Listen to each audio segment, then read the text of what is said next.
What happens when polyamory goes from paradise to chaos? Is jealousy really unavoidable? And how do you handle it when your partner wants an open relationship, but you're not on board? Today, we're diving into the messy, complicated side of polyamory, the myths, the truths, and how to navigate tough conversations without losing yourself. Stick around, it's going to get real. Welcome to the Wisdom of Sex. Hello, my wise listeners, and welcome back to the Wisdom of Sex. I'm your host, Dr. Wisdom, here to explore the intricacies of love, relationships, and intimacy. Last time, we unpacked what polyamory is, why some people are drawn to it, and how to navigate it successfully. But today, we're tackling the tougher side of the conversation. What happens when things fall apart? Before we dive into the juicy stuff, let's quickly revisit some terminology from our last episode for those who might be tuning in for the first time, or if you just need a refresher. Polyamory, at its core, is the practice of engaging in multiple consensual and romantic relationships at the same time. Key word here, consensual. Communication, boundaries, and mutual agreement are at the heart of successful poly relationships. Open relationships typically involve one or both partners being allowed to pursue sexual relationships with others while maintaining their primary romantic partnership. Additionally, there are other forms of non-monogamy, such as swinging, where couples engage in sexual activities with others, often as a shared experience. Now, here are some new terms that weren't in the last episode. You may or may not have heard of them. Primary partner, the person you consider your main or life partner. Metamor, your partner's other partner, basically your partner-in-law, if you will. And hierarchy versus non-hierarchy. Some people practice a hierarchical structure where one partner is prioritized, while others prefer equal footing among partners. It sounds great on paper, but as many of you might suspect, it doesn't always go smoothly. Which brings us to the next segment. Why does polyamory appeal to people, and why does it sometimes go wrong? Let's get another refresher and start with the appeal. Polyamory is often romanticized as a way to experience more love, more connection, and even more personal growth. People are drawn to the idea of having the freedom to explore multiple relationships while being open and honest with everyone involved. For many, it's about emotional intimacy and having their needs met by different people in unique ways. For others, it's about challenging traditional ideas of monogamy and exploring their own desires. But, and this is a big but, polyamory isn't a magical solution to relationship challenges. In fact, it can often amplify existing problems. Jealousy, time management, emotional burnout, these are all very real pitfalls, which leads us to our next topic, when polyamory goes wrong. Polyamory can be a beautiful way to connect with others, but like any relationship style, things can go wrong. And when they do, it can feel overwhelming, especially with multiple people involved. What can go wrong in a poly relationship? Jealousy and insecurity, for starters. Even in the most open-minded partnerships, jealousy can creep in. Maybe one partner feels like they're being sidelined, or another feels insecure about the connection between two of their partners. It's not uncommon, and it's completely normal, but it needs to be addressed. Lack of communication can be another big issue. Communication is the backbone of any healthy relationship, but in polyamory, it's even more critical. Misunderstandings or unspoken feelings can multiply when more people are involved. If partners aren't regularly checking in with each other, resentment or frustration can easily build. Then there's time management struggles. Balancing multiple relationships can be emotionally and physically draining. If the schedule is out of balance, one partner might feel neglected, leading to feelings of exclusion or frustration. Let's not forget emotional burnout, which is often overlooked. Poly relationships require a lot of emotional energy, processing feelings, navigating conflicts, and maintaining intimacy with multiple people. Burnout happens when someone feels like they're giving too much and not receiving enough in return. And of course, boundary violations. If clear boundaries aren't established, or worse, if they're not respected, they can significantly harm trust and connection.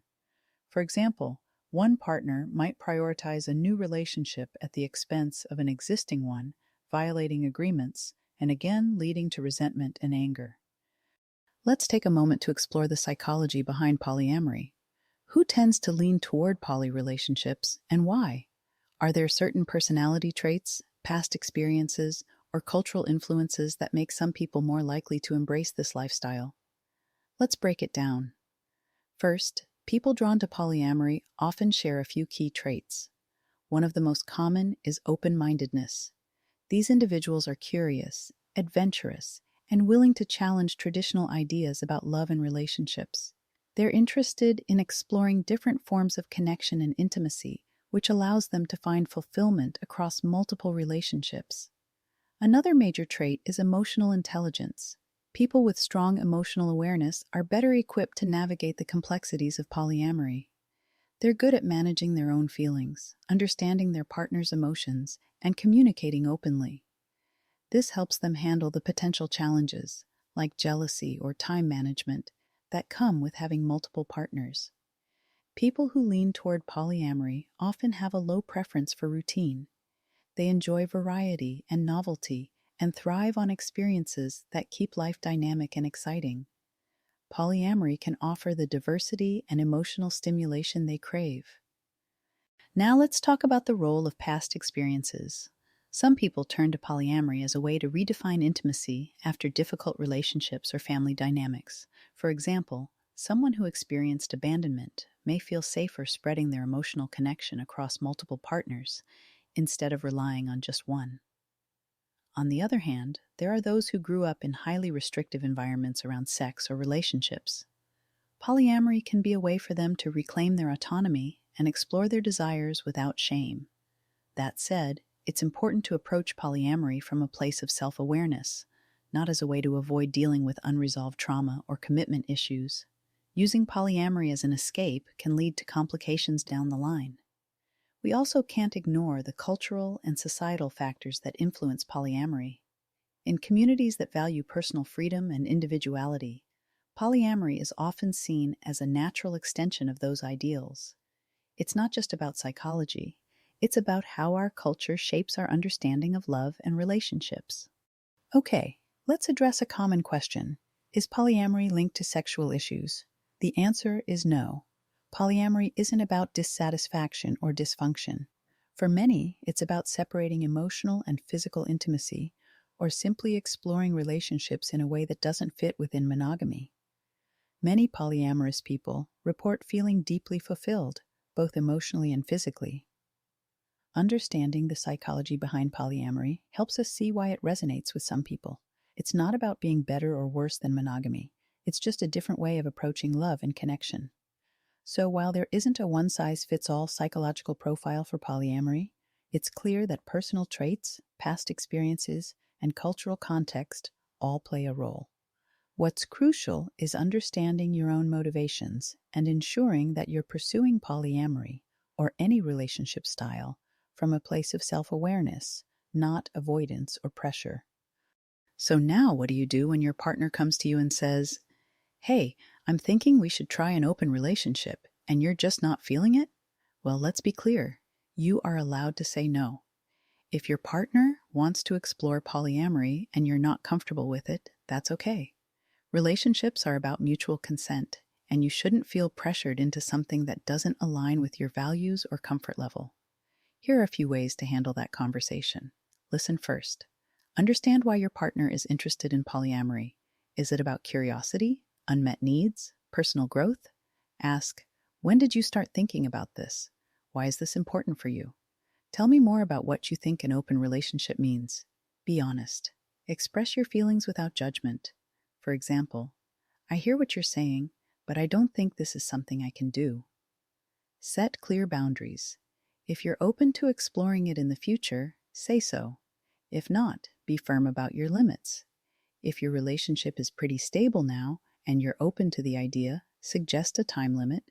Take 3 or 6 months to explore an open relationship, or think about having an open relationship and revisit it at the end of the time, and then decide.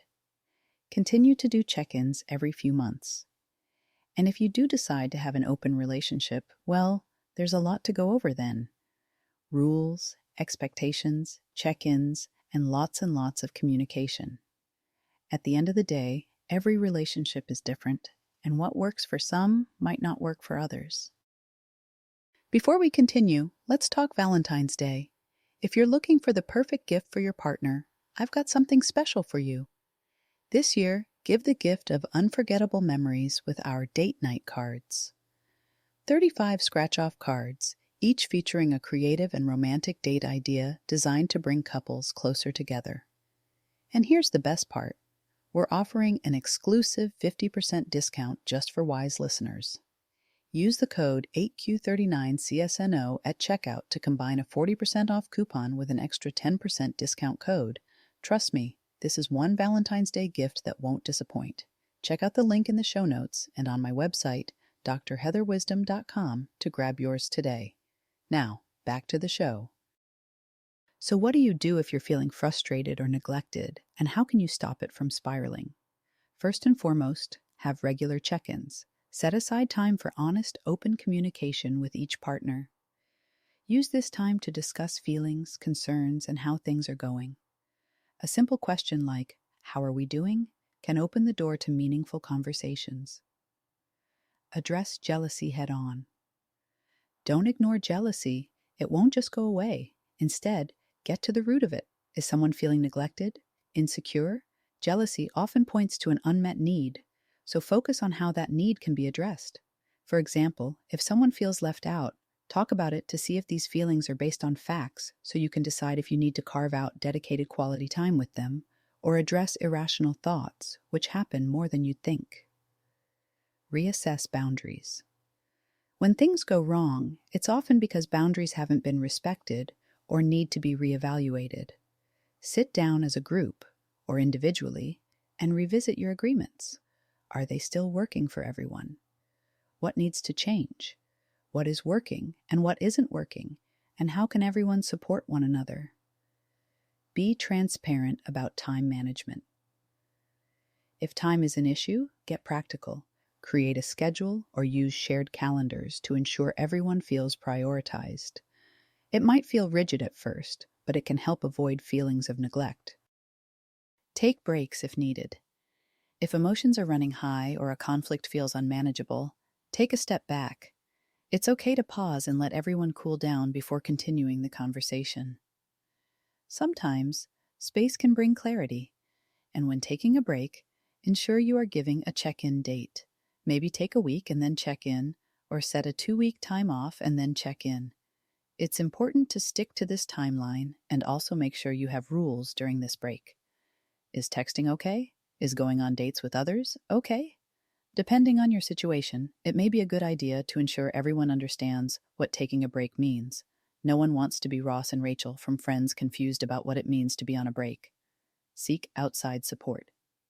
If conflicts feel too big to handle on your own, consider seeking support from a therapist, ideally someone with experience in polyamorous or non-monogamous relationships. A neutral third party can help mediate and guide the conversation constructively. I've had many poly couples and thruples. Having everyone in a room talking about what's working, what's not, and how to manage feelings was very helpful for them. In polyamorous relationships, remember that not every connection will last forever. Sometimes, even with the best intentions and efforts from everyone involved, the poly relationship may not work out. When considering the well-being of everyone involved, it's important to evaluate the dynamics at play. If you find that the relationship is characterized by constant conflict, unresolved issues, or repeated boundary violations, it may be a sign that it's time to reassess the situation. Unmet emotional or practical needs can lead to resentment, frustration, or emotional distress, and no type of relationship should compromise your mental or emotional health. Ending a polyamorous relationship doesn't signify failure. Instead, it reflects an ongoing process of growth and understanding about what works for you and those involved. It's important to approach this reevaluation with an open heart and mind, recognizing that acknowledging the need for change can often lead to healthier outcomes for everyone. And if you decide to end the relationship, do it with compassion and respect. This includes honest communication about feelings and the reasons for the decision, ensuring that everyone has the opportunity to express their emotions and fears. Honor the connections you've built and acknowledge the positive aspects of the relationship. In doing this, you can help create a supportive environment, allowing each person to process their feelings. Whether that means remaining friends, exploring different relationship structures, or taking time apart, prioritizing care and understanding can make a significant difference in how the changes unfold. Ending a relationship amicably can help preserve the positive memories and lessons learned, fostering growth for everyone involved. All right, wise listeners, that's all the time we have for today. Polyamory can be a beautiful and fulfilling way to approach relationships, but it's not without its challenges. If you're considering it, or if your partner is, it's essential to prioritize honest communication, mutual respect, and personal boundaries. Thanks for tuning in to The Wisdom of Sex. Don't forget to like, subscribe, and leave a review if you enjoyed today's episode. And listen to my other shows, Tales on the Couch and Whispers of the White House. And don't miss out on those Valentine's Day date night cards. Until next time, I'm Dr. Wisdom, reminding you to live fully, stay curious, and be wise.